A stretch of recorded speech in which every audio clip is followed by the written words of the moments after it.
Hello friends, आज मैं लेकर आया हूं अपना अगला use nothing but non but. ये नथिंग बट नॉन बट ये स्पोकन इंग्लिश के लिए बहुत इंपॉर्टेंट है और इसका हिंदी में इसका सेंस क्या निकलता है? कुछ भी नहीं, कुछ भी नहीं या तो फिर सिवाय, कुछ भी नहीं या सिवाय को अगर हम इंग्लिश में ट्रांसलेट करें तो इसका सेंस नथिंग बट और नॉन बट होता है। इस दोनों में से किसी एक का यूज कर सकते हैं हम, और इसका यूज करते समय हमें ध्यान देना है कि नथिंग बट लगाएं चाहे तो फिर नॉन बट का हम यूज करते हैं। जैसे यदि हम एग्जांपल में देखें तो जीवन में दुख ही दुख है, यानी दुख के सिवाय जीवन में कुछ भी नहीं है, और तालाब में पानी ही पानी है। ऐसे सेंटेंस को यदि हम ट्रांसलेट करना चाहे तो हम नथिंग बट और नॉन बट का यूज करते हैं। जैसे कुछ एग्जांपल है हमारे,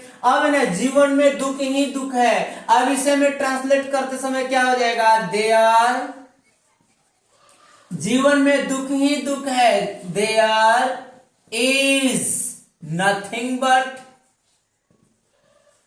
there is nothing but sorrow in the life, there is nothing but sorrow in the life, या तो फिर there is none but sorrow in the life। अगर इसे हम नाउन को प्लूरल नंबर में करेंगे तो हम यहाँ क्या कर देंगे? आर का यूज कर देंगे। अच्छा, अब यहां देखना है तालाब में पानी ही पानी है, अब इसे में ट्रांसलेट करना होगा तो हम यहां क्या लिखेंगे? There is none but water in the pond. अब इसमें देखना है ये नथिंग बट लगाइए चाहे तो नॉन बट लगाइए, दोनों में से किसी एक का यूज कर दीजिए। जैसे एग्जांपल, स्कूल में विद्यार्थी ही विद्यार्थी हैं, ट्रांसलेट क्या हो जाएगा? देयर आर, विद्यार्थियों की संख्या प्लूरल नंबर में स्कूल में होगी, there are nothing but, there are nothing but students in school.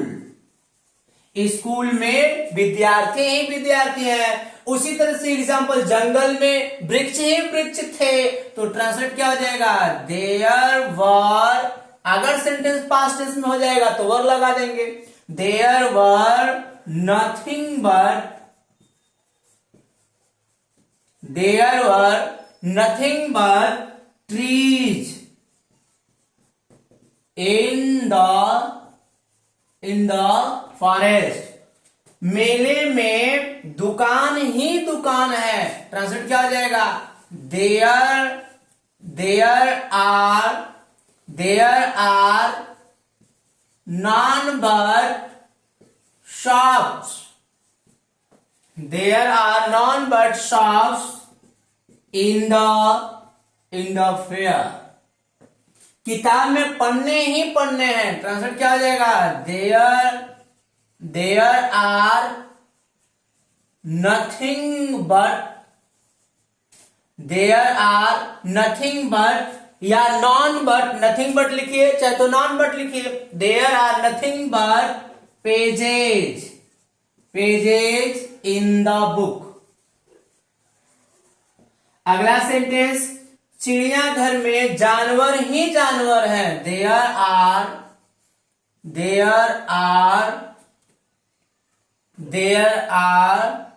Nothing but,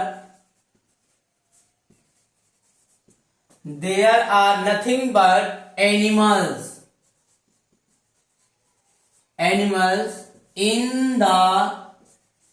in the zoo. तो फ्रेंड्स, ये हमारे सेंटेंस है। इस सेंटेंस को हम ट्रांसलेट करते समय नथिंग बट और नॉन बट का यूज करते हैं। तो ये नथिंग बट और नॉन बट बहुत ही इंपॉर्टेंट हमारा यूज है। ये स्पोकन इंग्लिश में ये बहुत अधिक यूज होता है। तो मुझे उम्मीद है कि आप इस सेंटेंस को जरूर समझे होंगे, इस इस यूज को समझे होंगे और इस यूज का यूज करके आप 100 सेंटेंस आप अपने से बनाएंगे और इसका प्रैक्टिस डेली करेंगे। Okay, thank you.